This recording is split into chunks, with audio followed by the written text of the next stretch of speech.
andailah datang malaikat Jibril berkata kepada Abdul Somad, andai darah itu menetes ke tanah, akan kumatikan semua haters-hatersmu Abdul Somad. Langsung saya injakkan kaki saya itu ke tanah.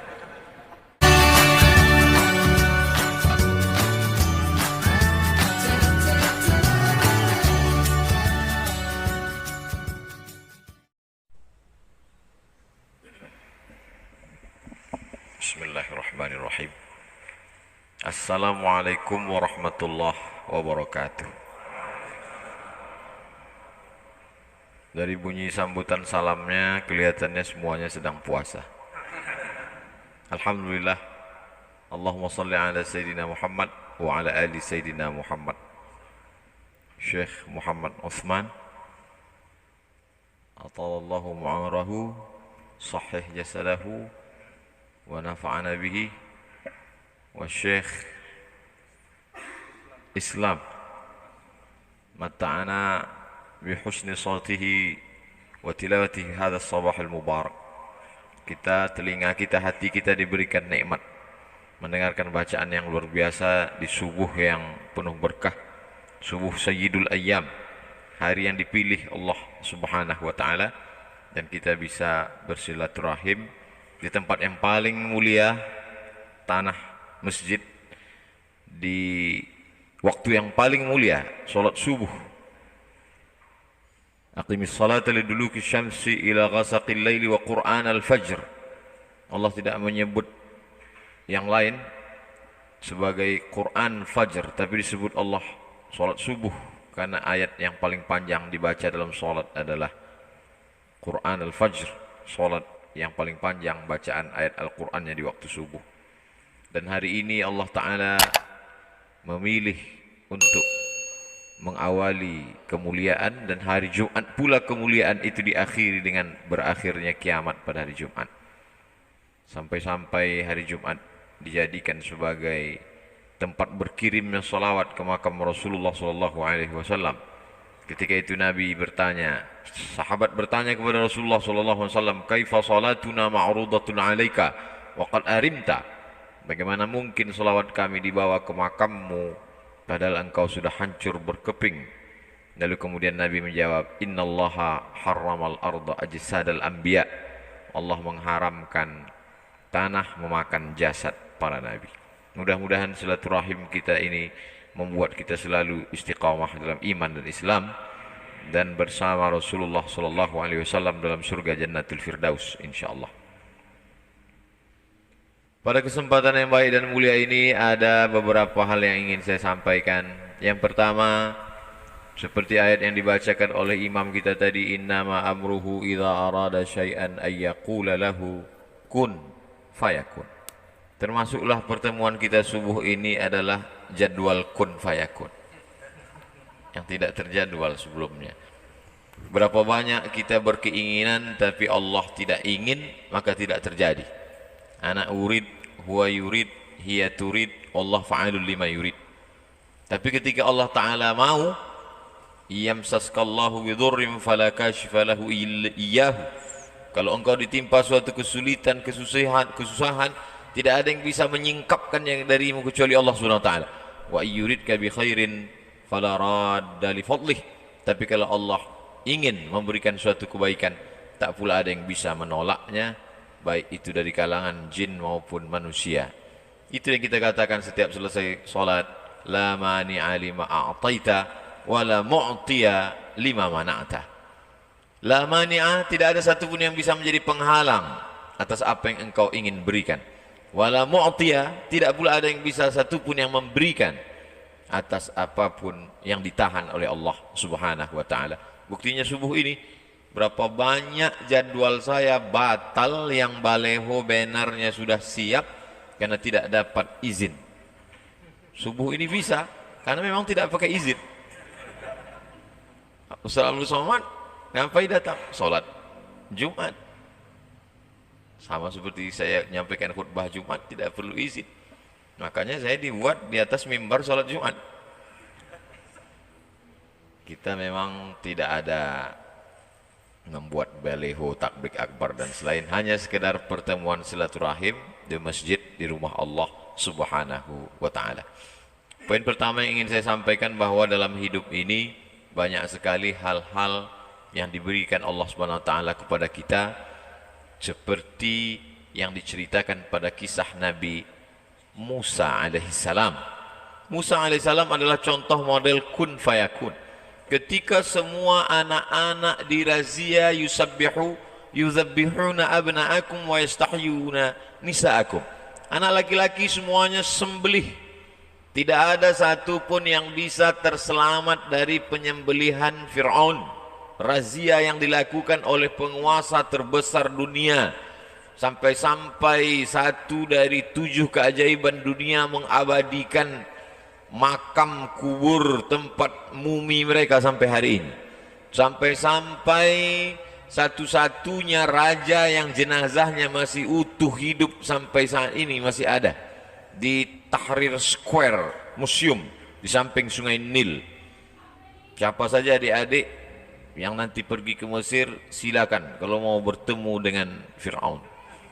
Tidak terlalu sulit untuk mengurus surat izinnya, dapat visa, pergi ke Kairo, dari Kairo naik taksi ke Tahrir Square, sampai di sana masuk ke dalam, naik ke atas, ada satu ruang khusus untuk dia. Ketika saya sampai di depan pintu, bergetar badan saya mau masuk ke dalam, karena melihat tiketnya mesti beli lagi. Ternyata tiket yang di bawah nggak cukup, sudah mahal, mau dipoto nggak boleh, karena cahaya blitz boleh merusak, bisa merusak kulit mumi katanya, maka dibiarkan saja begitu. Nah, itu juga nanti maksudnya kita jangan foto pakai blitz. Mata anak kecil juga, yakadul barqu yakhtafu absarahum, kilat akan menyambar mata. Kilat bisa menyambar mata anak kecil disebabkan blitz, merusak kornea mata. Lalu kemudian Allah Subhanahu wa taala ingin memberikan kun fayakunnya. Wa auhayna ila ummi Musa an ardi'ih. Wahai ibu Musa, susukan anakmu. Fa in khifti alaihi, kalau kau takut anakmu ini nanti akan disembelih oleh tentara Fir'aun, la takhafi, jangan kau takut. Wala tahzani, jangan kau sedih. Orang akan stres menghadapi perjalanan hidup ketika dua penyakit hinggap dalam dirinya, terlalu takut dan terlalu sedih. Ini penyakit orang sekarang. Terlalu takut nanti anak cucunya tidak makan, akhirnya dia korupsi. Terlalu takut nanti akan terjadi begini-begini, akhirnya dia curang dalam dagang bisnisnya. Terlalu takut dan kemudian terlalu sedih, akhirnya depresi, stres. Kalau langsung mati nggak apa-apa, ini setengah mati, menyusahkan orang hidup. Na'udzubillah. Lalu kemudian Allah SWT mau menunjukkan kun fayakunnya. Lalu kemudian dihanyutkanlah anak kecil itu di Sungai Nil. Kita tahu dari acara televisi parabola yang bercerita tentang hewan-hewan itu, katanya singa itu adalah sampai-sampai the Lion King, raja. Singa dianggap sebagai raja belantara hutan. Tapi ketika kita tonton di TV, singa tidak ada apa-apanya dibanding dengan kuda Nil. Betapa kuda Nil dengan enaknya saja menangkap kepala singa dan dicampakkannya. Ustaz tahu dari mana? Ada yang ngirim videonya ke saya. Sungai Nil yang dipenuhi dengan binatang buas yang luar biasa itu tidak dapat memudaratkan bayi kecil yang dihanyutkan Allah Subhanahu wa taala, karena ada rencana skenario Allah Subhanahu wa taala. Yang menghanyutkannya seorang perempuan. Asbaha fuadu ummi Musa farigha. Setelah anak itu dia hanyutkan, hatinya kosong. Menurut ahli tafsir, hatinya kosong, tidak ada memikirkan apapun, yang ada hanya Musa saja dalam hatinya. Lalu kemudian anak yang dihanyutkan itu tahu di mana lokasi tempatnya. Bukan karena dipasang tidak dipasang alarm, tidak dipasang remote control, tapi ada seorang anak perempuan, kakak Nabi Musa, yang mengamati kemana ini akan hanyut, dan yang menyambutnya juga adalah seorang perempuan. Kenapa perempuan? Kenapa bukan laki-laki? Karena saat itu berhadapan dengan laki-laki yang gagah perkasa, Kalau yang melawannya juga laki-laki itu biasa. Tapi ketika yang melawannya adalah perempuan, disitulah nampak kun fayakun Allah subhanahu wa ta'ala. Di sana, di tepi sungai Nil ada seorang perempuan yang lama merindukan seorang anak. Allah ingin dia punya anak tidak dari rahimnya. Kalau ada seorang perempuan punya anak lahir dari rahimnya lewat proses pernikahan, itu biasa. Tapi ini anak tidak lahir dari rahimnya, tapi lahir dari rahim seorang perempuan yang lain, dan dia menyelamatkannya. Perempuan itu diabadikan doanya dalam Quran. Imra'atu Fir'aun idh qalat, ketika dia berkata, Rabbi ibnili indaka baitan fil jannah, bangunkan untukku satu rumah di dalam surga, wa najjini min fir'auna wa amalihi wa najjini minal qaumiz zalimin. Perempuan itu bernama Asiyah. Perempuan yang menyambut bayi yang hanyut itu ada dalam Al-Quran. Perempuan yang menghanyutkan bayi itu juga ada dalam Al-Quran. Tapi yang tampil ke depan adalah seorang laki-laki yang gagah perkasa, dengan tongkatnya membelah Laut Merah, dengan tongkatnya famfajarat min husnata asyrata aina, memancar 12 mata air. Tapi di balik kehidupannya ada perjalanan yang kun fayakun. Lalu kemudian sampai akhirnya dia terombang-ambing di tengah derasnya air sungai Nil, dihanyutkan sampai ke tempat pemandian Asiyah, dibawa ke tepian, dibawa ke istana. Betapa Allah subhanahu wa ta'ala mau menunjukkan kepada kita, kalau tidak mati, kata Allah, tidak. La in ijtama'atil ummatu ala ayyadurruka bisyai'in, berkumpul orang satu dunia ini ingin memudaratkanmu, mencelakaimu, melukaimu, membunuhmu, tidak, kata Allah, maka tidak terjadi. Berkumpul pula seluruh umat di dunia ini ala ayyam fa'uka bisyai'in, ingin memberikan manfaat, menolongmu, mengangkat derajatmu, kalau tidak, kata Allah, juga tidak akan terjadi. Rufi'atil aqlam, pena sudah diangkat, wajaffatis suhuf, kertas lembaran sudah kering. Contoh bahwa tulisan takdir sudah ditetapkan Allah subhanahu wa ta'ala. Tapi saya tidak ingin gara-gara kultum subuh ini lalu semua anak-anak muda keluar dari masjid dengan keadaan lemah, lesu, letoy, lunglai, loyo. Dan ketika ditanya, kenapa kamu kehilangan semangat? Kata Ustaz Abdul Somad, tinta sudah kering, pena pun sudah diangkat. Saya ingin mengatakan bahwa kita hari ini terlalu bertumpu kepada usaha sehingga melupakan Allah subhanahu wa ta'ala. Padahal dalam kisah nabi-nabi itu, yang besar itu adalah kuasa dan kudrat Allah. Ketika Allah besar dalam hati kita, maka kita menganggap usaha kita ini kecil. Ketika kita merasa besar diri kita, maka Allah akan menjadi kecil. Itu yang dikatakan oleh Qarun, innama utituhu ala ilmin indi. Ini semua karena ilmuku, karena etos kerjaku, karena kemampuanku, karena manajemenku.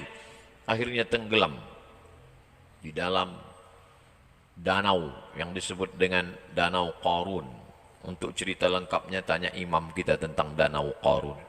Saking hebatnya Qarun, kalau ada orang Jombang yang menggali tanah ketemu periuk terbuat dari emas, spontan dia akan berkata, ini adalah harta Qarun. Padahal tenggelamnya di Mesir, bisa periuknya sampai ke Jombang. Begitulah hebatnya. Tapi walaupun begitu hebatnya, belum pernah saya sepanjang ceramah ketemu jamaah kenalkan Pak Ustadz, nama saya Qarun. Belum.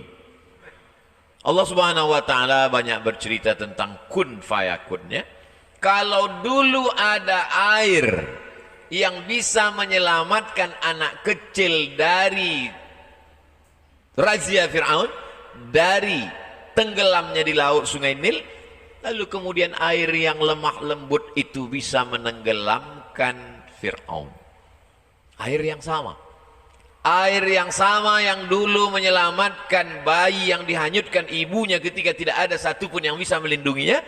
Air yang sama menenggelamkan Fir'aun.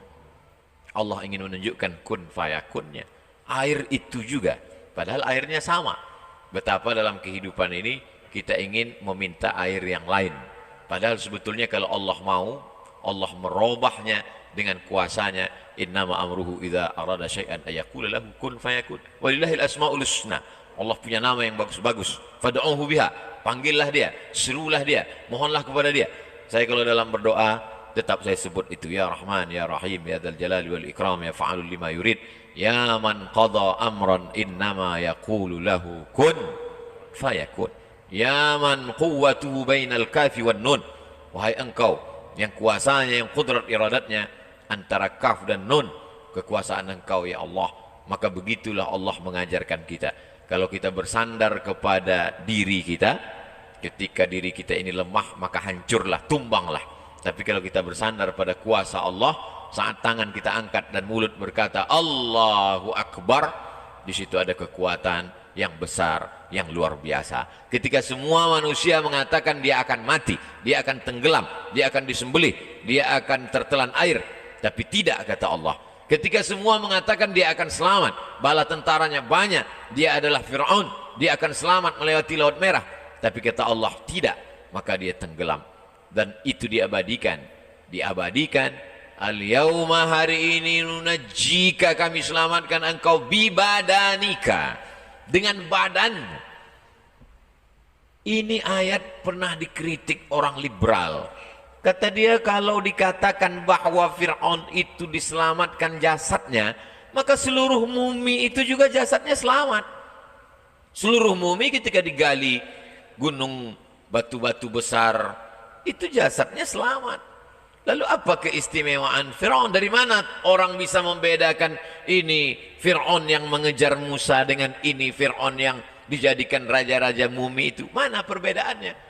Ternyata Allah ingin menunjukkan ketika ada seorang pakar mumi diperiksa, ternyata di dalam paru-paru satu mumi ini ditemukan garam. Garam tidak akan mungkin bisa masuk ke paru-paru kita, karena paru-paru itu hanya dipakai untuk bernafas. Makanya kalau ada orang minum sambil ngobrol dan mungkin masuk setetes dalam paru-parunya, dia akan tersedak dan bersin, dia akan terbatuk. Kenapa begitu? Karena paru-paru mesti bersih, tidak ada unsur apapun. Lalu kenapa satu mumi ini ketika diperiksa paru-parunya ada garam? Karena inilah orang yang garam masuk ke dalam paru-parunya. Kapan itu? Adrakahul gharaku. Adrakahul gharaku, ketika dia tenggelam di Laut Merah dan masuk garam itu ke dalam paru-parunya. Tidak ada yang paling sakit daripada sakitnya masuknya air garam ke dalam paru-paru. Kalau mau coba, nanti pas buka puasa, masukkan air garam ke paru-paru melalui hidung. Sakit yang luar biasa. Kematian itu sakit, tapi cara kematian yang menyakitkan diberikan Allah pada orang-orang yang luar biasa. Ada yang matinya hanya dengan nyamuk yang masuk ke dalam lubang hidung lalu menjalar ke atas menggigit otaknya. Ketika dia ambil martil, dia pukulkan ke kepalanya, dihantukkan ke dindingnya, mati 400 tahun. Namrus, cara-cara mati yang luar biasa, yang mengerikan. Maka ketika saya ceramahkan tentang nyamuk masuk ke otak, segera orang pulang beli anti nyamuk, takut masuk nyamuk ke otak. Padahal itu sebenarnya cara Allah. Allah ingin tunjukkan innama amruhu idza arada syai'an ayaqula lahu kun fayakun. Yang payah menyimpulkan tausiah kultum saya subuh ini, ceritanya kemana-mana, mudah aja. Nanti kalau pulang ada yang nanya, kenapa Mas Bu lama pulang dari masjid? Ada Ustadz Somad tadi kultum, apa isinya? Kun fayakun.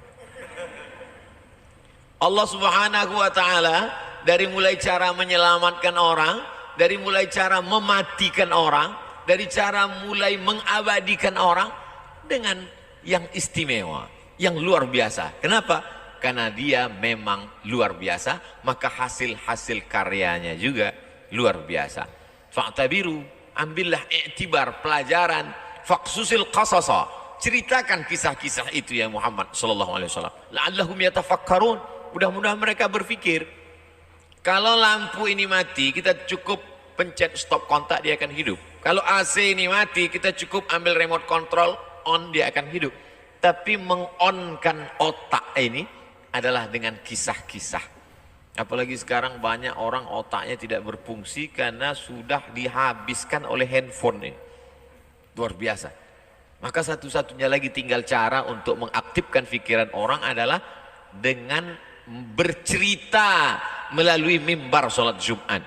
Karena di dalam sholat Jumat, siapa yang man la'ibal asa faqad la, siapa yang main-main batu kecil maka sungguh dia sudah melakukan perbuatan la, man la fala jum'atalah, maka tidak sah Jumatnya. Waktu itu Masjid Nabawi itu lantainya masih pasir, jadi ketika sholat ada orang main-main batu, ada batu di bawah, asa, batu-batu kecil, maka kata Nabi siapa yang main-main batu maka sia-sia. Dulu orang main batu, sekarang orang di masjid main batu juga, lihat-lihat batu cincin. Mohon maaf yang punya batu cincin. Sia-sia. Orang tidak akan mungkin main handphone saat khutbah Jumat. Maka disitulah kesempatan khotib menyampaikan pesan-pesan berisi kisah-kisah untuk meng-on-kan, mengaktifkan. Karena kata Allah, faqsusil qasasa, ceritakan tentang kisah Musa, ceritakan tentang kisah Namrus, la'allahum yatafakkarun. Mudah-mudahan mereka mau berfikir. Orang memfungsikan kaki, buktinya jalanlah 10.000 langkah sehari supaya Anda selamat dari osteoporosis. Orang memfungsikan mata, buktinya apa? Dokter mata, spesialis mata sampai S1, S2, S3. Orang memfungsikan jantung, buktinya apa? Ada satu rumah sakit khusus, rumah sakit jantung. Tapi untuk memfungsikan akal pikiran, maka dengan cerita kisah dalam Al-Quran, bahkan ada orang barat yang bukunya isinya hanya cerita aja, kisah aja. A cup chicken soup for the soul. A cup, satu mangkok chicken soup, sup ayam for the soul, tapi bukan untuk perut. Satu mangkok sup ayam untuk jiwa. Jiwa tidak makan sup ayam, tapi ada satu mangkok ternyata isinya cerita saja. Betapa orang mendengar cerita, dia ingin berpikir dan dia sendiri menemukan solusinya. Saya menemukan buku itu ketika bongkar-bongkar lemari saat saya kelas 2 SMP Sanawiyah. Sampulnya warna hijau, tulisannya warna kuning. Baca, banyak kisah, cuman yang ingat hanya beberapa. Ada seorang guru, baca berita ada iklan penawaran NASA, Badan Antariksa Amerika, akan menyeleksi orang yang akan naik ke bulan. Seleksi 3.000, dia lulus. Dari 3.000 orang menjadi 300, dia lulus juga. Dari 300 menjadi 30, dia lulus juga. Dari 30 hanya beberapa orang yang akan naik kapal bolak-balik antariksa naik ke bulan. Tidak lulus. Stres, depresi, malu, putus asa. Akhirnya dia nonton TV di rumah tentang keberangkatan pesawat bolak-balik akan ke bulan. Begitu dia tonton, makin stres, makin depresi. Andai aku berada di kapal itu, andai nama aku tertulis di koran, andai. Begitu pesawat itu mulai, dalam hitungan detik, 1, 2, 3, 4, belum sampai 1 menit, tiba-tiba pesawat itu meledak, meletup, hancur berkeping.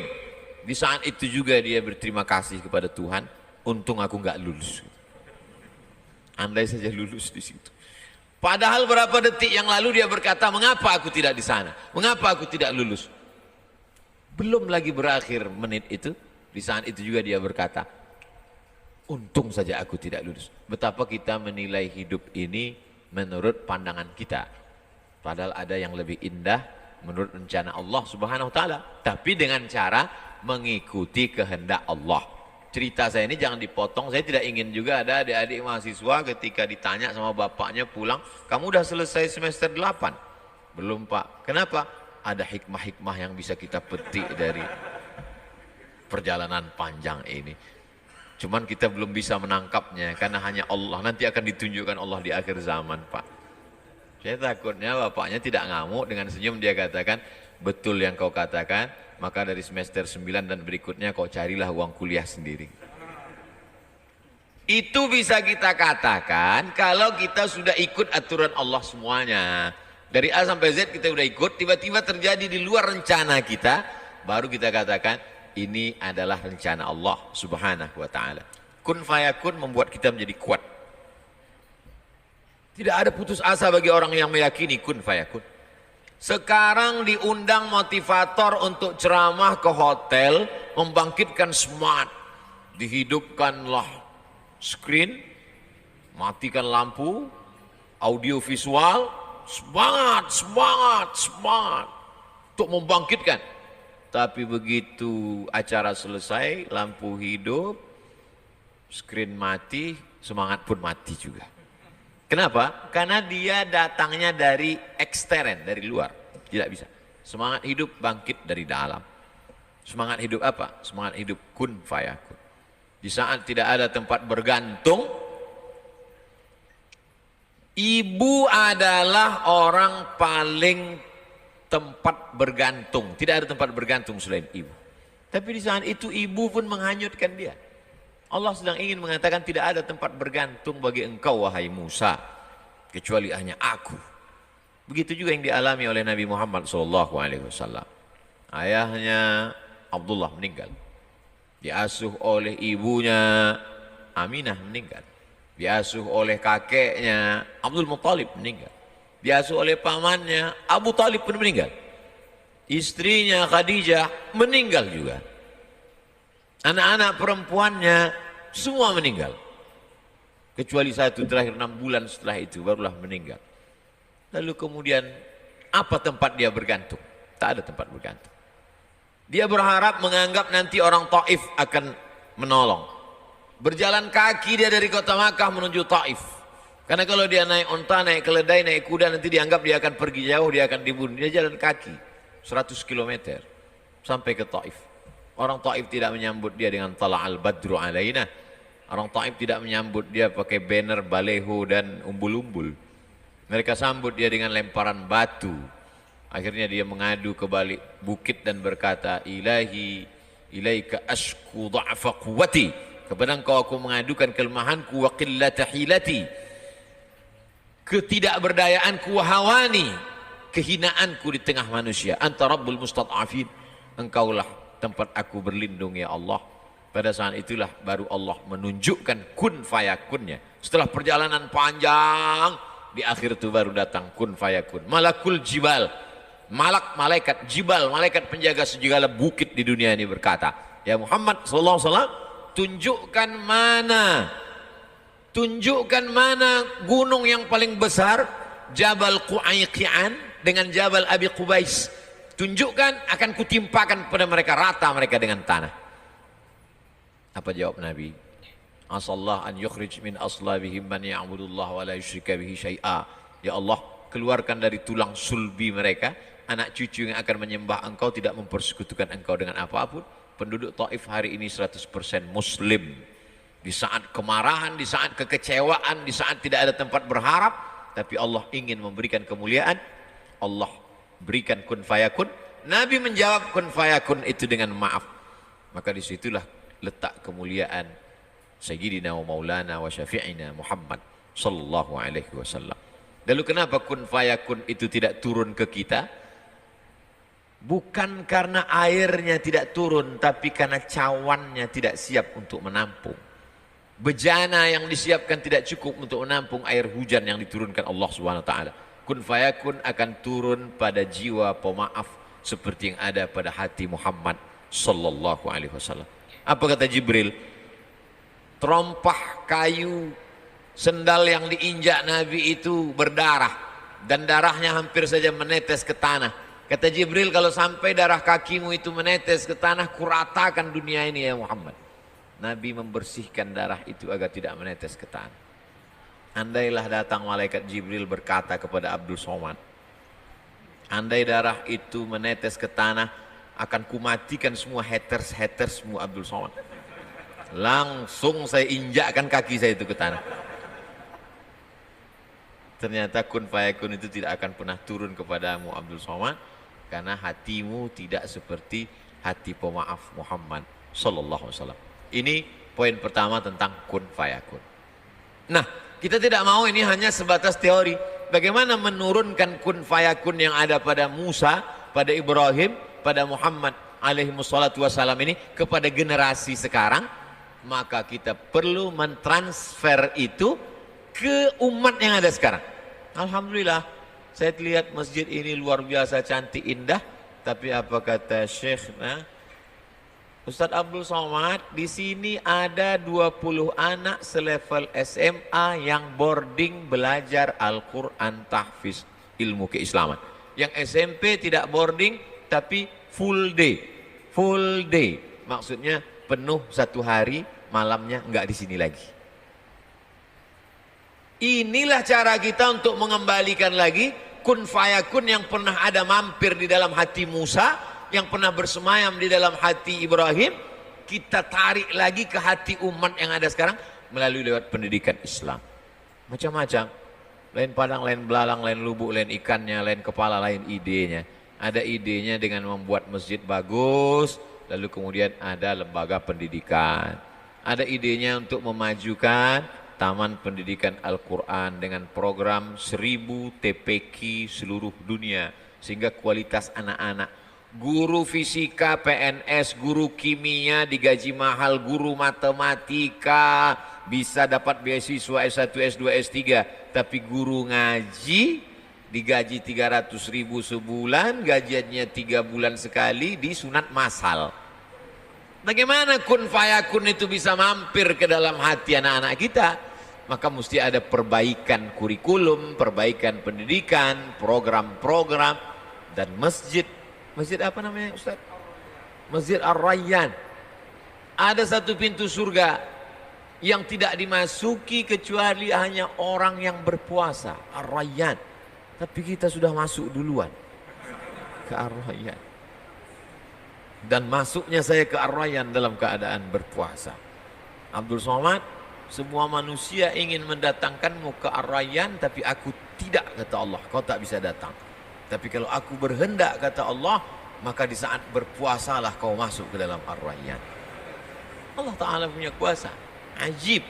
Segala tindak tanduk perbuatan Allah itu ajib. Makanya jin-jin pun berkata, inna sami'na Qur'anan ajaba. Ajib, menakjubkan, amazing, luar biasa.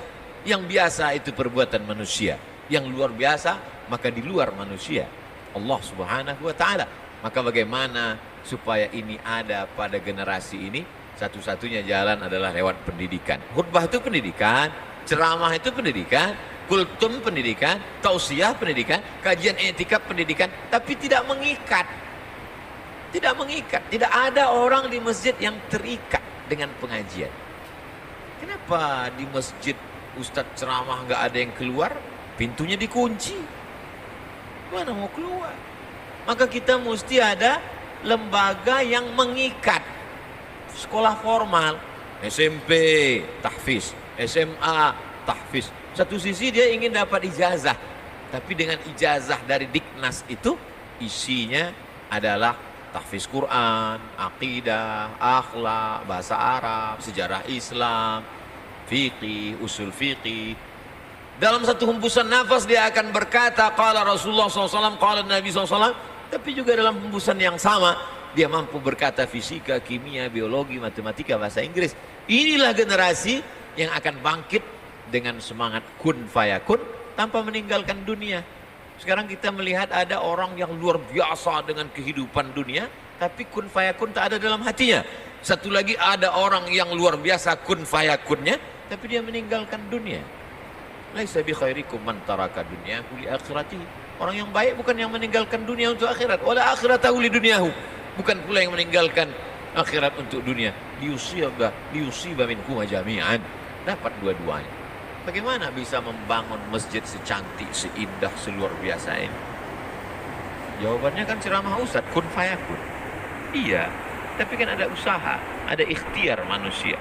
Masjid Ar-Rayyan Jombang sedang menunjukkan kita bagaimana kita mengkombinasikan makna kun fayakun sesuai antara ikhtiar dengan usaha manusia. Yang terakhir, kosong hampa perbuatan itu kalau tidak ada Allah di dalamnya.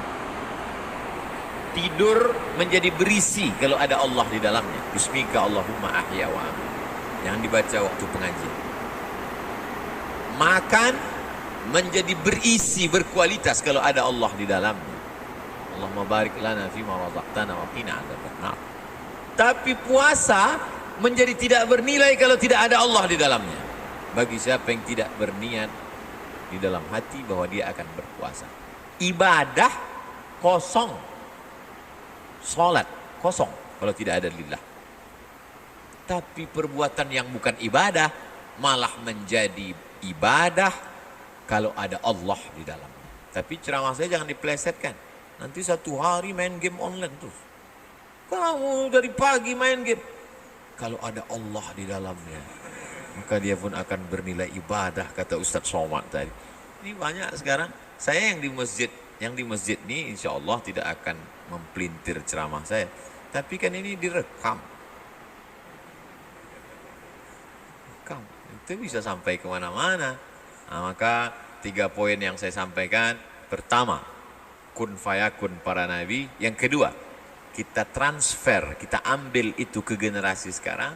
Yang ketiga, bahwa tidak akan ada makna dalam suatu perbuatan tanpa ada Allah. Mudah-mudahan pertemuan kita ini pun pertemuan karena Allah. Rajulani, 2 orang. Tahabba fillah, berkasih sayang karena Allah. Ijtama'a alaih, bertemu karena Allah. Wa tafarraqa alaih, berpisah pun juga karena Allah. Saya akan melanjutkan perjalanan ke Pulau Bangka Belitung, setelah itu ke Palembang.